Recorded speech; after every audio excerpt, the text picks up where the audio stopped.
بسم اللہ الرحمن الرحیم. خواتین و حضرات السلام علیکم. آج ہم او آئی سی کے متعلقہ گفتگو کے دوسرے حصے میں بات کریں گے، جس میں آپ نے اگر پچھلی گفتگو سنی ہے پارٹ 1 میں، تو اس میں ہم نے اس کی تشکیل کس جذبے سے ہوئی، کس طریقے سے اس کو بنایا گیا، اس کی اہمیت کیا ہے، پھر اس کے اندر جو کنٹریز شامل ہیں ان کا پوٹینشیل کیا ہے، اس سب کو ہم نے ڈسکس کیا. آج اس میں ہم ڈسکس کریں گے جو پاکستان کے لیے او آئی سی کی کیا اہمیت ہے، اور پاکستان کا او آئی سی کے اندر رول کیا ہے، اور اس کے بعد ہم ڈسکس کریں گے او آئی سی کے چیلنجز کیا ہیں اور اس کے حل کے لیے کیا ریکمنڈیشنز ہیں جو ہم اپنے طور پہ ایک عام انڈیویجول کے طور پہ، ایک عام آدمی کے طور پہ اپنے ان ممالک کی اتنی عظیم تنظیم کو دیکھتے ہوئے دے سکتے ہیں. پاکستان او آئی سی، جب ان دونوں کو میں ساتھ رکھتا ہوں تو میرے لیے جو سورس آف انسپریشن ہے وہ آئیڈیا ہے، جو آئیڈیا آف پاکستان کہلاتا ہے اور جو آئیڈیا آف او آئی سی کہلاتا ہے. پاکستان دنیا کا وہ واحد ملک ہے جو رنگ کی بنیاد پہ، نسل کی بنیاد پہ، فرقے کی بنیاد پہ، اور زبان کی بنیاد پہ اور جغرافیہ کی بنیاد پہ مارز وجود میں نہیں آیا، بلکہ یہ ایک یونیورسل آئیڈیالوجی کی بنیاد پہ مارز وجود میں آیا ہے، جو سمپل سی آئیڈیالوجی ہے: لا الہ الا اللہ محمد الرسول اللہ. یہ آئیڈیا آف پاکستان ہے. اور جو آئیڈیا آف او آئی سی ہے، ماڈرن ورلڈ کے اندر او آئی سی بہت ہی خوبصورت ایک تصویر ہے اسی آئیڈیا کی، جو آئیڈیا آف پاکستان ہے، اور وہ ہے لا الہ الا اللہ محمد الرسول اللہ. تو یہ پہلی مماثلت ہے جو مجھے انسپائر کرتی ہے بینگ اے پاکستانی ٹورڈز او آئی سی. اور میرے لیے او آئی سی اور زیادہ امپورٹنس اختیار کر جاتی ہے کہ کتنا یونیک آئیڈیا ہے،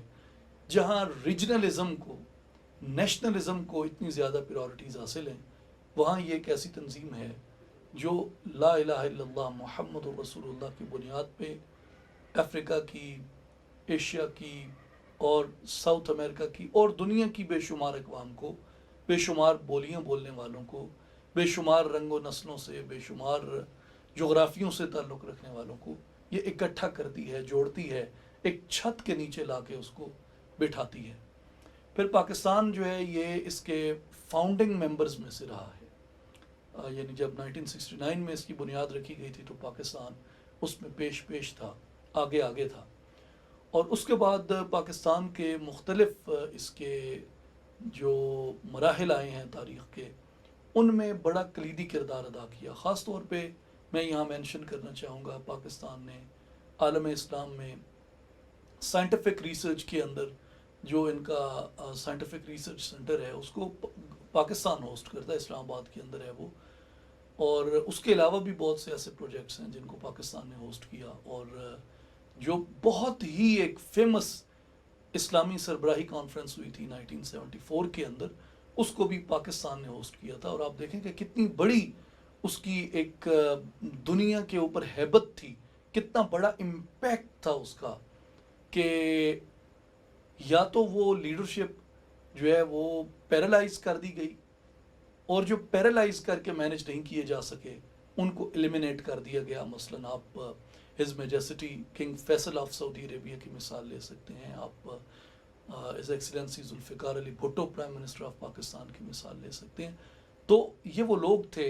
جو اس وقت لیڈ کر رہے تھے، جن کا بڑا لیڈ رول تھا. اور بھی کئی لیڈرز کی بات اس میں کی جا سکتی ہے، آپ تاریخ کو جانتے ہیں مجھ سے بہتر. اس کے بعد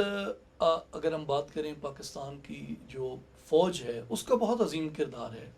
یعنی او آئی سی ممبر کنٹریز میں، مسلم کنٹریز کے جتنی فوجی تربیت ہے، اس میں چونکہ پاکستان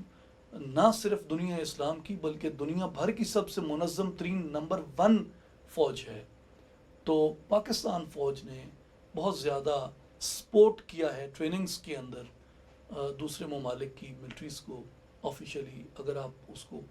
پاکستان ملٹری اکیڈمی کا کول میں دیکھیں، اسٹاف کالج کوئٹہ کے اندر دیکھیں، نیشنل ڈیفنس یونیورسٹی کے اندر دیکھیں، تو یہ جتنی ٹریننگز ہوتی ہیں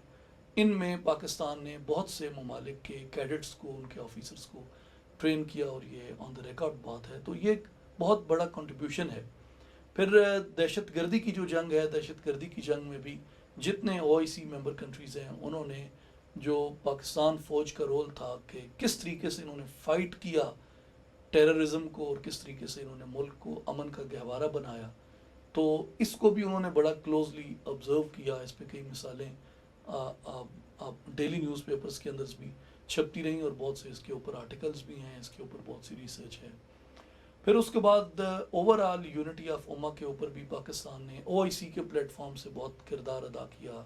افغان وار کے اندر پاکستان نے اس پلیٹ فارم سے بہت زیادہ اس مقدمے کو اجاگر کیا۔ پھر افغان مہاجرین کی جو ان کو پاکستان میں ویلکم کیا، جس طریقے سے ان کو یہاں پہ جتنی بڑی تعداد میں پاکستان نے رکھا، اس میں او آئی سی کا بھی بہت زیادہ تعاون شامل تھا، اور او آئی سی نے ہمیشہ پاکستان کی ان خدمات کو ریکوگنائز کیا ہے۔ پھر چونکہ قائد اعظم محمد علی جناح اور علامہ محمد اقبال اور نوابزادہ لیاقت علی خان، ان کا ایک پرنسپل سٹینڈ تھا فلسطین کے اوپر، تو اس پرنسپل سٹینڈ کی وجہ سے پاکستان کی جو آواز تھی اس نے بہت زیادہ اہمیت اختیار کی او آئی سی کے اندر، اور یہ شاید دنیا کا واحد پاسپورٹ ہے۔ مجھے کئی جگہ پہ دنیا کی دیگر نیشنلٹیز کے مسلمانوں کے ساتھ جب میں بات کرتا ہوں، پاکستانی پاسپورٹ جیب میں رکھ کے انہوں نے میں بتاتا ہوں کہ یہ میرا ملک ہے جو یہ کہتا ہے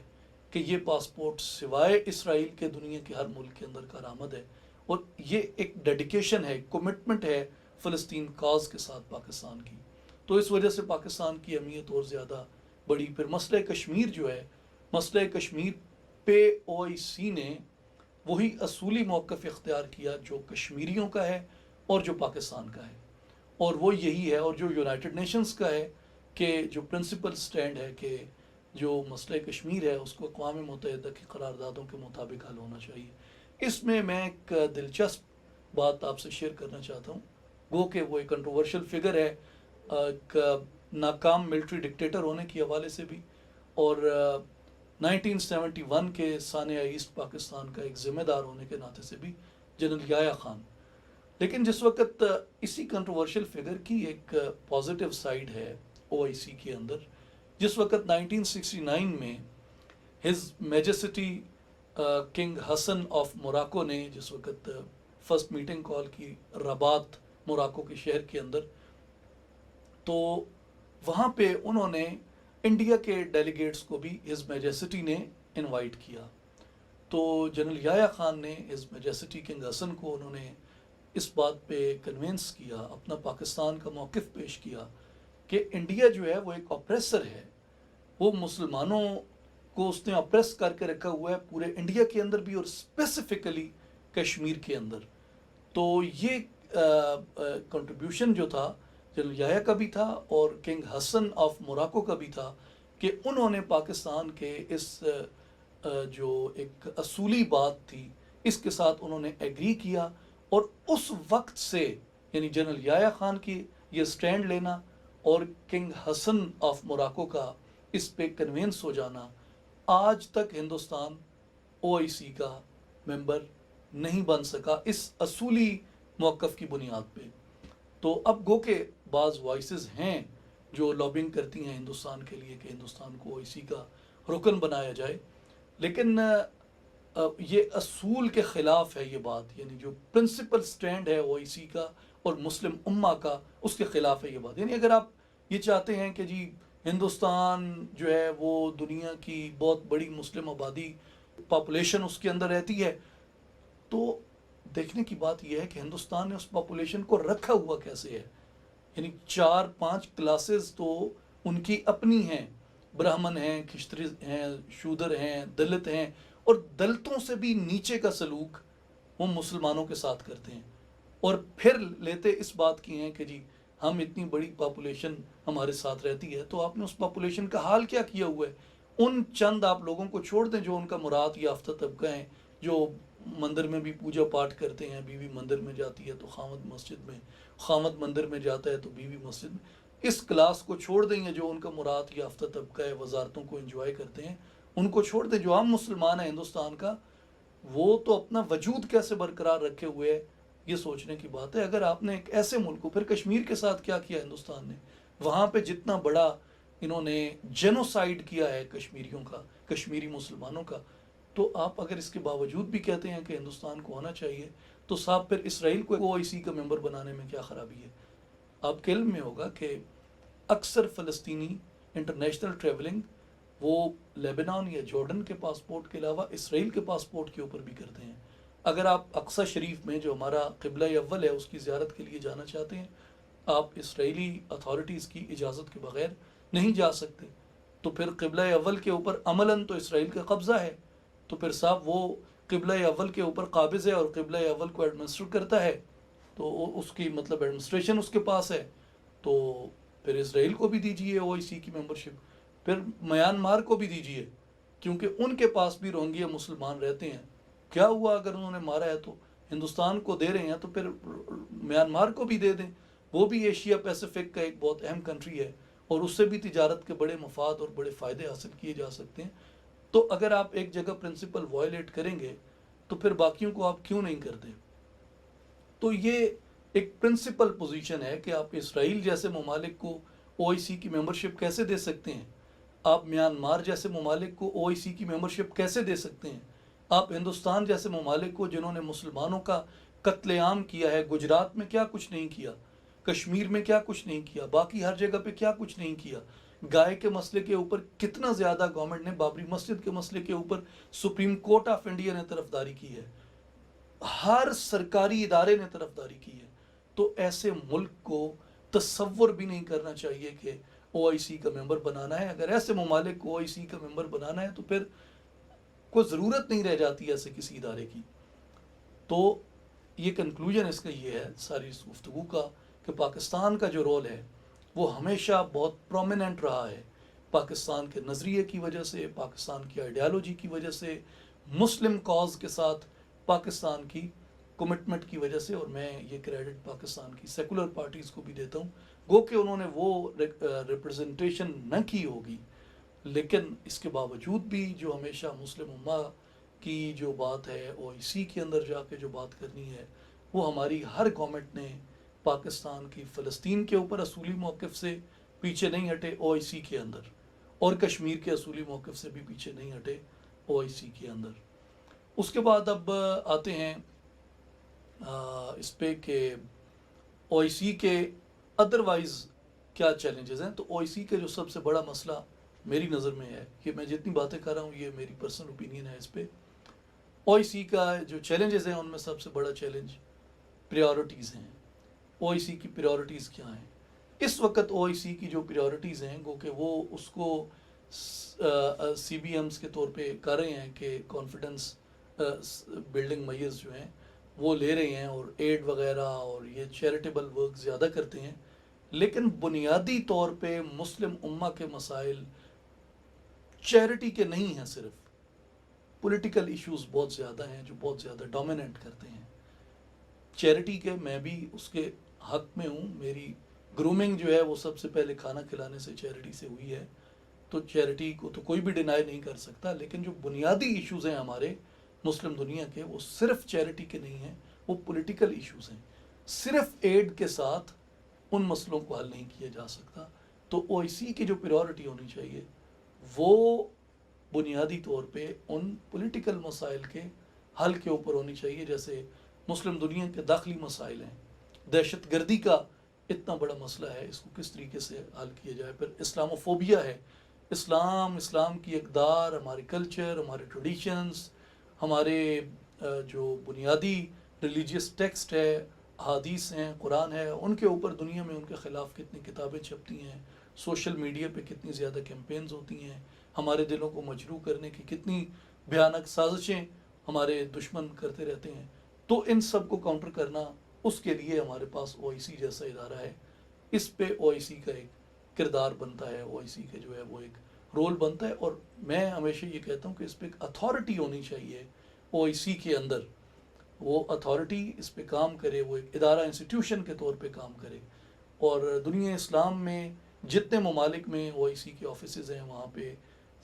اسلامک اسکالرس کی رینکنگ بنے، اس رینکنگ سے انتخاب ہو کے لوگ جو ہیں وہ اپنی کنٹریبیوشنز پہ، اپنی پبلیکیشنز پہ، اپنی ڈائیورسٹی آف سبجیکٹس پہ، کمانڈ پہ ان کو OIC کے اندر ہائر کیا جائے، OIC کے اندر ان کی حوصلہ افزائی کی جائے، ان سے کام لیا جائے کہ کس طریقے سے حدیث پہ، قرآن پہ، رسول اللہ صلی اللہ علیہ وآلہ وسلم کی ذات گرامی پہ، باقی اسلامک کلچرل ویلیوز پہ جو اعتراضات ہیں وہ ان کا جواب دیں۔ اس کے علاوہ جو مسائل ہیں وہ مثلاً لیک آف اتھارٹی ہے، پھر جو ڈیسیجنز ہوتے ہیں OIC میں ان کی کوئی مطلب بائنڈنگ نیچر نہیں ہے کہ OIC نے ایک ڈیسیجن دے دیا ہے تو باقی ممالک جو ہیں وہ اس کو اوبے کرتے ہیں۔ اسی طرح جو ایک لیک آف کلیکٹیوٹی ہے وہ بہت زیادہ آپ کو نظر آتا ہے OIC کے۔ یہ وہ بڑے چیلنجز ہیں جن سے نبرد آزما ہونا اس وقت آرگنائزیشن کی ذمہ داری ہے، اور اس میں ایک اہم چیز جو ہے وہ سست روی ہے۔ دنیا جتنی تیز ہو چکی ہے ٹیکنالوجیکل انقلابات کے بعد، تو بہت زیادہ فاسٹ ٹریک پہ کام کرنے کی، بہت فاسٹ پیس پہ کام کرنے کی ضرورت ہے۔ اگر ہم ریکومنڈیشنز کی بات کریں تو جو چیلنجز میں سب سے پہلی چیز تھی پریورٹیز۔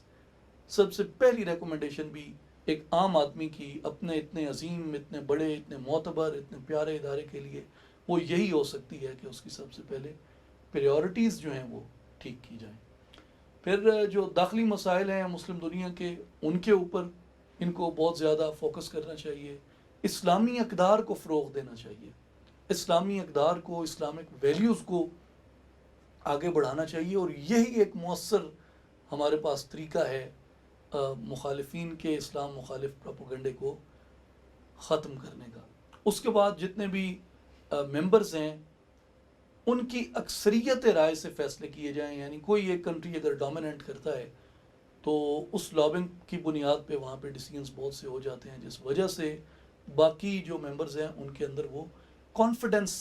نہیں ہے اپنی آرگنائزیشن کے اوپر۔ تو اگر 2/3 میجورٹی کے ساتھ سارے ڈیسیجنز کیے جائیں تو اس کے اوپر میرا خیال ہے کہ ایک کسی کو اعتراض نہیں ہوگا، اور یہ اس کا جو نیوٹرل کردار ہے وہ ہونا چاہیے OIC کا، یعنی جو اس سے توقع ہے کہ یہ عرب ہے یا عجم کا تنازع ہے، عرب یا ٹرکش تنازع ہے، ہندی عرب تنازع، کوئی بھی اس طرح کے جتنے تنازعات ہیں ان کے اندر OIC کو 100% نیوٹرل ہونا چاہیے۔ اور اگر OIC نیوٹرل رہتا ہے اور کسی کی ڈومیننس کو قبول نہیں کرتا تو ادارے کی اپنی کریڈیبلٹی اس سے اسٹیبلش ہوگی، مسلم دنیا کے مسائل جو ہیں وہ اس سے کم ہوں گے۔ اور ایک جو چیز عموماً محسوس کی جاتی ہے، خاص طور پہ کشمیر کے مسئلے پہ میں نے بہت زیادہ محسوس کی، وہ جو OIC کی فارن منسٹرز کاؤنسل ہے اس کو امپاور کرنے کی ضرورت ہے۔ اگر وہ امپاور ہوتی ہے، اس کے فیصلوں پہ اگر عمل کیا جاتا ہے، اور اکثریت رائے سے اس کے جتنے فیصلے ہوں ان پہ اگر عمل کیا جاتا ہے، تو میرا خیال ہے کہ یہ OIC کی جو ساکھ ہے اس کو بھی بہتر کرے گا، اور اوورآل بھی اس سے مسلم دنیا کے اندر بہت بڑی بڑی تبدیلیاں لائی جا سکتی ہیں۔ اگر OIC یہ کام نہیں کرتا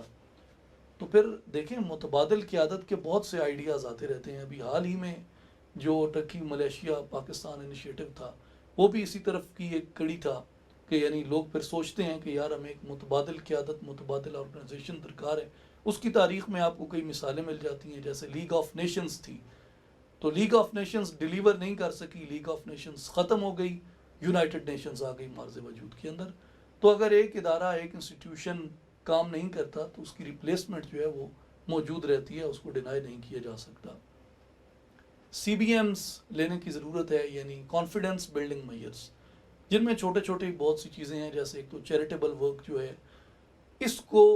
سیاسی مسائل کے متبادل نہ سمجھا جائے تو چیریٹیبل ورک جو ہے وہ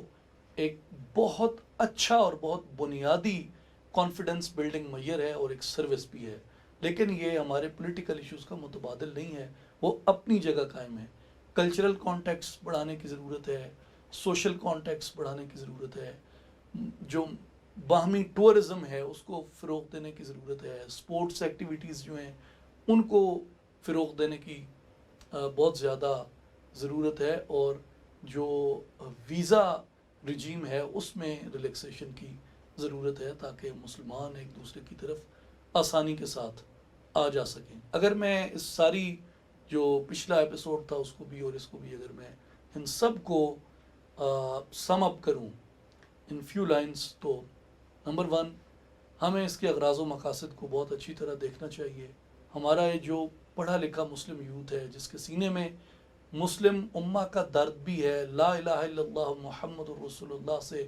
محبت بھی ہے، اسلام کی، اپنے دین کی، اپنے مذہب کی ایک پازیٹیو ڈائریکشن میں خدمت کرنے کا صحیح جذبہ بھی ہے، ان کو یہ چاہیے کہ وہ او آئی سی کے اس چارٹر کو پڑھیں، او آئی سی کی بنیاد کو پڑھیں، اس کے اس جذبے کو سمجھیں اور ان مقاصد کو سمجھیں اور اس کی کنٹمپرری ریلیونس کو سمجھیں کہ عصر حاضر میں اس جیسے ادارے کیسے ایک بہترین کردار ادا کر سکتے ہیں، جبکہ ہمارے پاس کوئی خلافت بھی نہیں ہے، کوئی اور ایسا اجتماعی سسٹم بھی نہیں ہے، ہر ایک کی اپنی اپنی ڈائریکشن ہے. تو اس کی بجائے ایک ایسا ادارہ ہو تو وہ زیادہ بہتر ہے. پاکستان جو ہے یہ اپنی آئیڈیالوجی کی وجہ سے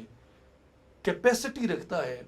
لیڈ کرنے کی او آئی سی کو. پاکستان کو یہ کردار ادا کرنا چاہیے، پاکستان کو آگے بڑھنا چاہیے. پھر او آئی سی کی جو لیڈرشپ ہو، جو اس کے مطلب کی ڈیزگنیشنز ہیں، ان کے اوپر غیر جانبدار، سنجیدہ، متحرک، قابل نامور لوگ، پریشر برداشت کرنے والے، مشکل فیصلے لینے والے لوگوں کو اس کے اوپر کی پوسٹس پہ آنا چاہیے. جو ممبر ممالک ہیں ان کے اندر جو کانفیڈنس ہے آرگنائزیشن کے اوپر تھرو نیوٹریلٹی آف آرگنائزیشن وہ کرنا چاہیے. اور میرے خیال میں آخری لائن جو ہے وہ یہ ہے کہ انڈیویجولزم، نیشنلزم، ریجنلزم، ان تینوں کو چھوڑ کر ہمیں ایک کولیکٹیو امہ اپروچ کی ضرورت ہے اس جیسے اداروں کو اسٹرینتھن کرنے کے لیے. ورنہ آپ دیکھ رہے ہیں کہ ہر ایک کو اکیلا اکیلا کر کے مارا جا رہا ہے. باری سب کی لگی ہے ایک ایک بار، اور جب تک ہم مکمل طور پہ ٹوٹ نہیں جاتے، ختم نہیں ہو جاتے، یہ باری سب کی اسی طرح ایک ایک کر کے، تنہا کر کے سب کی یہ باری لگتی رہے گی. مسلمانوں کو یونٹی کی ضرورت ہے، اتحاد کی ضرورت ہے، ایک دوسرے کے قریب آنے کی ضرورت ہے، دوریوں کو ختم کرنے کی ضرورت ہے، مس انڈرسٹینڈنگز کو ختم کرنے کی ضرورت ہے، اور قدر مشترک پہ اور درد مشترک پہ جمع ہونے کی ضرورت ہے. او آئی سی جیسے ادارے یہ اتنی آسانی سے قائم نہیں ہوتے، ان کے ساتھ ہمیں محبت بھی رکھنی چاہیے اور ان کو انکریج بھی کرنا چاہیے کہ پازیٹیو سائڈ پہ یہ آئیں اور ایک متحرک کردار ادا کریں، اور اتنا بڑا جو ہیومن ریسورس پوٹینشیل ہے مسلم دنیا کا اس کو ایک صحیح ڈائریکشن میں ڈالیں تو بہت بہتریاں اور بہت مثبت اقدام کیے جا سکتے ہیں، امہ کی تقدیر بدلی جا سکتی ہے. اللہ تعالی ہم سب کو اپنے راستے میں